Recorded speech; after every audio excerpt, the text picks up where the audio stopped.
അങ്ങനെ മനു ആണെങ്കിൽ ബാലചന്ദ്രനെ വിളിച്ചിട്ട് അലീനയുടെ കാര്യം വീണ്ടും ചോദിക്കുന്നുണ്ടായിരുന്നു കേട്ടോ. അപ്പോൾ സർജറിയൊക്കെ കഴിഞ്ഞു, നീ ഇങ്ങനെ വെപ്രാളപ്പെട്ട് ഇങ്ങോട്ട് വരുമൊന്നും വേണ്ട എന്ന് പറയുന്നുണ്ടായിരുന്നു. അപ്പോൾ ഞാൻ രാമപുരത്ത് എത്തിയിട്ടുണ്ട്, ഒരു മണിക്കൂറിനുള്ളിൽ അങ്ങോട്ടേക്ക് എത്തും എന്ന് പറയുകയാണ്. അങ്കിൾ ടെൻഷൻ ആവണ്ടെന്ന് പറഞ്ഞ് മനു കോള് കട്ട് ചെയ്യാണ് കേട്ടോ. അത് കഴിഞ്ഞ് പിന്നീട് കൃഷ്ണമോള് സ്കൂൾ വിട്ട് വരികയാണ്. അപ്പോൾ ബബിത കൂടെ ഉണ്ടായിരുന്നില്ല. വൈജയന്തി ചോദിക്കുന്നുണ്ടായിരുന്നു ബബിത എവിടെയെന്ന്. അപ്പോൾ കൃഷ്ണമോള് പറയും നയനയുടെ വീട്ടിൽ കയറിയതാണെന്ന് പറയട്ടെ. അപ്പോൾ എന്തിനാ അവൾ അവിടെ കയറിയതെന്ന് വൈജയന്തി ചോദിക്കുന്ന സമയത്ത് നോട്ട് എന്തോ കോപ്പി ചെയ്യാനുണ്ടെന്ന് പറഞ്ഞു എന്ന് കൃഷ്ണമോള് പറയുന്നുണ്ട് കേട്ടോ. പിന്നീട് വൈജയന്തി അലീനയ്ക്ക് കുത്തേറ്റ കാര്യമൊക്കെ പറയുന്നുണ്ടായിരുന്നു കേട്ടോ. അലീനേനെ വീട്ടിൽ കയറി ആരോ കുത്തിയിട്ടുണ്ട്, നീ അവിടെ പോയി നോക്ക്, ഒരുപാട് ബ്ലഡൊക്കെ അവിടെ കാണാമെന്ന് പറയും. അപ്പോൾ കൃഷ്ണമോളാണെങ്കിലും അവിടെ ചെന്ന് നോക്കുമ്പോൾ ഒരുപാട് ബ്ലഡ് അവിടെ പോയി കിടക്കുന്ന കാണുകയാണ്. അപ്പോൾ ഇത് ഒരുപാട് ബ്ലഡ് പോയിട്ടുണ്ടല്ലോ, അലീന ചേച്ചീനെ ആരാ കുത്തിയത്, ഇപ്പോൾ അലീന ചേച്ചിക്ക് എങ്ങനെയുണ്ട്, സീരിയസ് ആണോ എന്നൊക്കെ ഇങ്ങനെ ചോദിക്കുന്നുണ്ട്. അപ്പോൾ വൈജയന്തി പറയാണ് അവളെ ആര് കുത്താനാ വീട്ടിൽ കയറിയിട്ട്, അവളുടെ കള്ളക്കാമുകനോ മറ്റോ ആയിരിക്കും, അയാളെ അവൾ പറ്റിച്ചിട്ടുണ്ടാവും, അപ്പോഴാണല്ലോ അവരിങ്ങനെയൊക്കെ ഓരോ കാര്യങ്ങൾ ചെയ്യുന്നത്, മുഖത്ത് ആസിഡ് ഒഴിക്കുകയും ഒക്കെ ചെയ്യുന്നത് എന്ന് പറയട്ടെ. അപ്പോൾ കൃഷ്ണമോള് പറയുന്നുണ്ടായിരുന്നു അമ്മ ഇങ്ങനെ അപവാദം പറയല്ലേ അമ്മേ, എൻ്റെ റെസ്പെക്റ്റ് പോകുമെന്ന് പറയൂ കേട്ടോ. അപ്പോൾ ഞാൻ എന്ത് അപവാദം പറഞ്ഞതെന്നിങ്ങനെ വൈജയന്തി ചോദിക്കുമ്പോൾ അത് അമ്മ പറഞ്ഞത് അമ്മ തന്നെ ഒന്ന് ഇരുന്ന് ചിന്തിച്ച് നോക്കിയാൽ മതി, അപ്പം മനസ്സിലാവും എന്ന് പറയുന്നുണ്ട്. പിന്നീട് അലീനയുടെ കാര്യം ചോദിക്കുകയാണ് കേട്ടോ.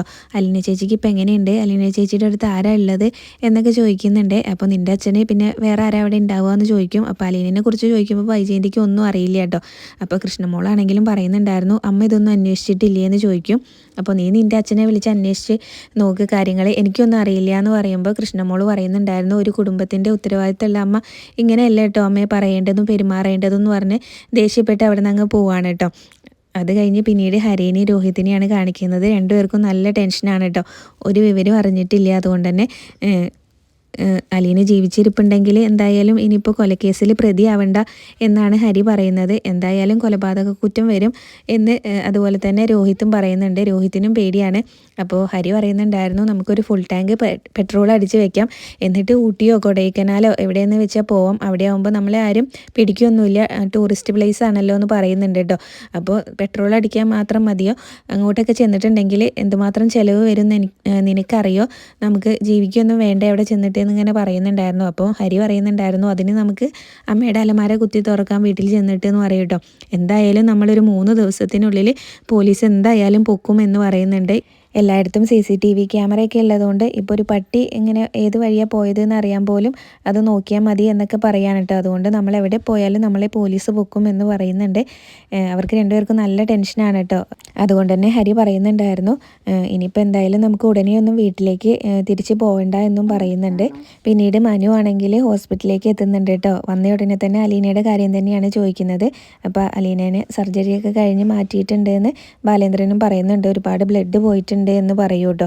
അപ്പോൾ അവരുടെ കയ്യിൽ ഇങ്ങനെ എന്ത് വെച്ചിട്ടാണ് കുത്തിയത്, കടാരയോ മറ്റോ ഉണ്ടായിരുന്നോ എന്നിങ്ങനെ മനു ചോദിക്കുന്ന സമയത്ത് കടാരയൊന്നും ഇല്ലായിരുന്നു, കത്രിക വെച്ചിട്ടാണ് കുത്തിയിട്ടുള്ളത് എന്ന് പറയൂ കേട്ടോ. അപ്പോൾ മനുവിന് അത് കേൾക്കുമ്പോൾ തന്നെ ഒരു ചെറിയൊരു റോങ് ഫീൽ ചെയ്യുന്നുണ്ട്. അത് കഴിഞ്ഞ് പിന്നീട് പോലീസ് ആരെങ്കിലും വന്നോ എന്ന് ചോദിക്കുന്നുണ്ട്. അപ്പോൾ ഹോസ്പിറ്റലിൽ നിന്ന് പോലീസിനെ അറിയിച്ചിട്ടുണ്ട് എന്ന് ബാലേന്ദ്രൻ പറയുന്നുണ്ട് കേട്ടോ. എന്തായാലും അവരിങ്ങനെ നിൽക്കുന്ന സമയത്താണ് പിന്നീട് അവിടുത്തെ നേഴ്സ് ഇങ്ങനെ പോലീസുകാരെയും കൊണ്ടുവരുന്നത് കേട്ടോ. അലീനയുടെ മൊഴി എടുക്കാനായിട്ട് വന്നതാണെന്ന് പറയും. എന്നിട്ട് ബാലേന്ദ്രനെ പരിചയപ്പെടുത്തി കൊടുക്കുകയാണ് കേട്ടോ. കുട്ടി ജോലി ചെയ്യുന്ന വീട്ടിലെ ഹൗസ് ഓണറാണിത് എന്ന് പറയും. അപ്പോൾ ബാലേന്ദ്രനാണ് എന്ന് പറയുന്ന സമയത്ത് എനിക്കറിയാം, ഞാൻ ജ്വല്ലറിയിലും അതുപോലെ തന്നെ ടെക്സ്റ്റൈൽസിലൊക്കെ വന്നിട്ടുണ്ടെന്ന് ബാലേന്ദ്രനോട് പോലീസുകാരൻ പറയുന്നുണ്ടായിരുന്നു കേട്ടോ. അപ്പോൾ ബാലേന്ദ്രനും തിരിച്ച് പറയുന്നുണ്ടായിരുന്നു അതാണ് എനിക്ക് എന്തോ ഒരു മുഖപരിചയം ഉണ്ട് എന്ന് പറയും. എന്തായാലും ഞങ്ങൾ ആ ലേഡീൻ്റെ മൊഴിയൊന്നും എടുക്കട്ടെ, നിങ്ങൾ ഇവിടെ തന്നെ കാണണം, എവിടെയും പോവരുത് എന്ന് പറഞ്ഞിട്ട് പോലീസുകാർ അവിടെ നിന്ന് അങ്ങ് പോകുന്നുണ്ടായിരുന്നേ. അതിന് മുന്നേ തന്നെ പോലീസുകാരൻ ചോദിക്കുന്നുണ്ടായിരുന്നു അലീന എത്ര നാളായി വീട്ടിൽ ജോലി ചെയ്യാൻ തുടങ്ങിയിട്ട് എന്ന്. അപ്പോൾ ഒരു 3 മാസമായി കാണുമെന്ന് പറയട്ടോ. അപ്പോൾ സംഭവം നടന്നപ്പോൾ വീട്ടിൽ ആരും ഉണ്ടായിരുന്നില്ലേ എന്ന് ചോദിക്കുന്നുണ്ടായിരുന്നു. അമ്മ ഉണ്ടായിരുന്നു, അമ്മ കിടപ്പിലാണ് എന്നും കൂടെ ബാലേന്ദ്രൻ പോലീസുകാരോട് പറഞ്ഞിട്ടുണ്ട് കേട്ടോ. അലീനയ്ക്ക് ബോധമൊക്കെ വന്നിട്ടുണ്ടായിരുന്നു. അത് മനു വന്ന സമയത്ത് തന്നെ ബാലേന്ദ്രൻ പറയുന്നുണ്ട് കേട്ടോ, എന്താ നടന്നതെന്നൊന്നും അറിയില്ല, ഇനിയിപ്പോൾ അലീനയ്ക്ക് ബോധം വന്നിട്ടുണ്ട്, അവൾ തന്നെ പറയട്ടെ എന്ന് പറയുന്നുണ്ട്. എന്തായാലും ഡോക്ടർ വന്നിട്ട് അലീനയോട് ചോദിക്കുന്നുണ്ടായിരുന്നു സംസാരിക്കാൻ പറ്റുമോയെന്ന്. അപ്പോൾ സംസാരിക്കാൻ പറ്റുമെന്ന് അലീന പറയൂ കേട്ടോ. അപ്പോൾ പോലീസുകാർ മൊഴി എടുക്കാനായിട്ട് വന്നിട്ടുണ്ട്, അവരെ വിളിക്കട്ടെ, നടന്ന കാര്യങ്ങളൊക്കെ ഓർമ്മയുണ്ടോ എന്ന് ചോദിക്കുമ്പോൾ അലീന നടന്ന കാര്യങ്ങളൊക്കെ ഇങ്ങനെ ഓർത്തെടുക്കുന്നുണ്ട് കേട്ടോ. അപ്പോൾ എന്തായാലും പോലീസുകാർ വന്നിട്ടുണ്ട് എന്ന് പറയുമ്പോൾ അലീനയ്ക്ക് ഒരു പേടിയാവുന്നുണ്ട് കേട്ടോ. അപ്പോൾ അവരെന്തൊക്കെയാണ് ചോദിക്കുക എന്നൊക്കെ ഇങ്ങനെ ഡോക്ടറോട് ചോദിക്കുന്നുണ്ടായിരുന്നേ. അപ്പോൾ അലീനയ്ക്ക് സംസാരിക്കാൻ പറ്റുമെങ്കിൽ മാത്രമേ ഞങ്ങൾ അവരെ ഇങ്ങോട്ട് വിളിക്കുള്ളൂ എന്ന് പറയുകയാണ് കേട്ടോ. അപ്പോൾ അവരെന്തൊക്കെ ചോദ്യങ്ങൾ ചോദിക്കുക എന്ന് പറയുന്നുണ്ട്. ഇനിയിപ്പോൾ സംസാരിക്കാൻ ബുദ്ധിമുട്ടാണെങ്കിൽ അവർ ചോദിക്കുന്ന 1-2 ചോദ്യത്തിന് മറുപടി കൊടുത്താൽ മതി. ആരാണ് കുത്തിയത് എന്നൊക്കെ ഇങ്ങനെ ചോദിക്കുമ്പോൾ അതിന് മാത്രം മറുപടി കൊടുത്താൽ മതി എന്ന് പറയട്ടെ. അപ്പോൾ വിളിക്കട്ടെ എന്ന് ചോദിക്കുമ്പോൾ അലീന ഒന്ന് ആലോചിച്ചിട്ട് വിളിക്കാനായിട്ട് പറയുകയാണ് കേട്ടോ.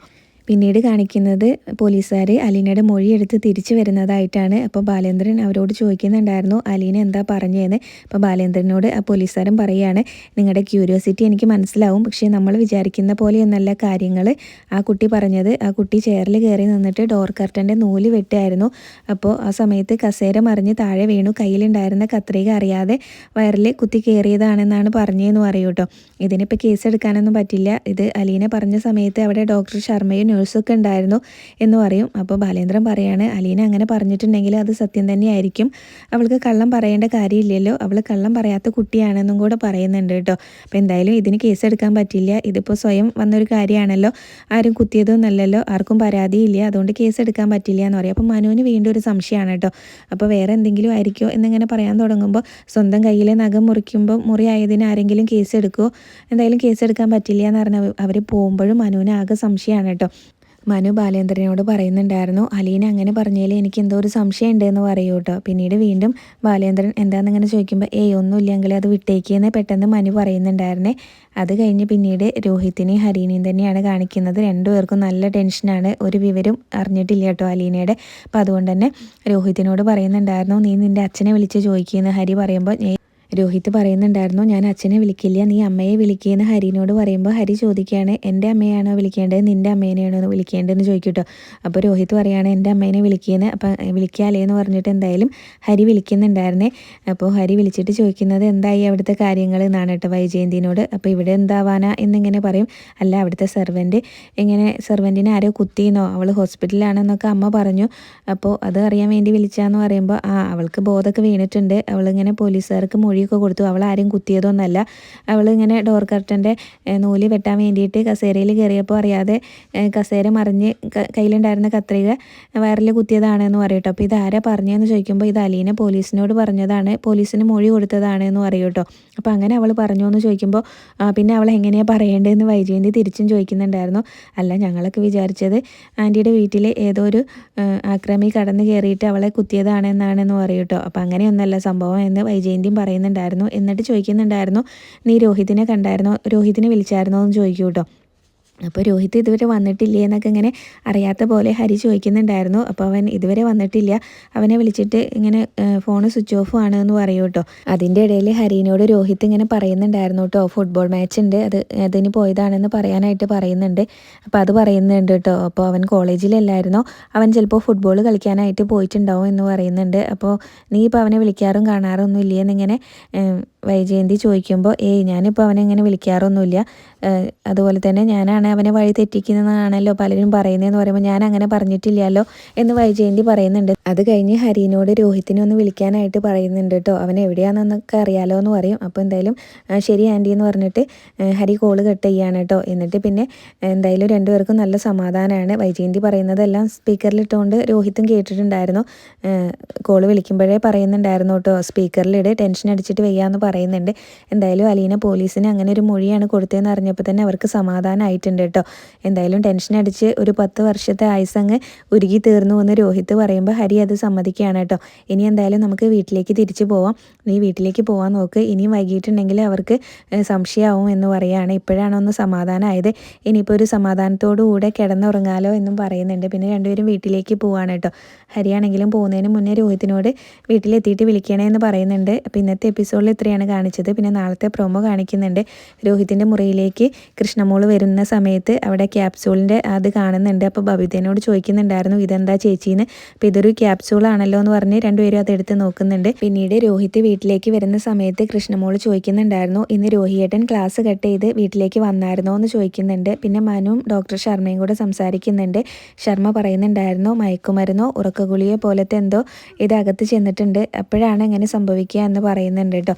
പിന്നെ ബാലചന്ദ്രൻ ദേഷ്യപ്പെട്ട് രോഹിത്തിനെ നോക്കുന്നും കാണിക്കുന്നുണ്ട്. പ്രമോല് ഇത്രയൊക്കെയാണ് കേട്ടോ കാണിച്ചത്.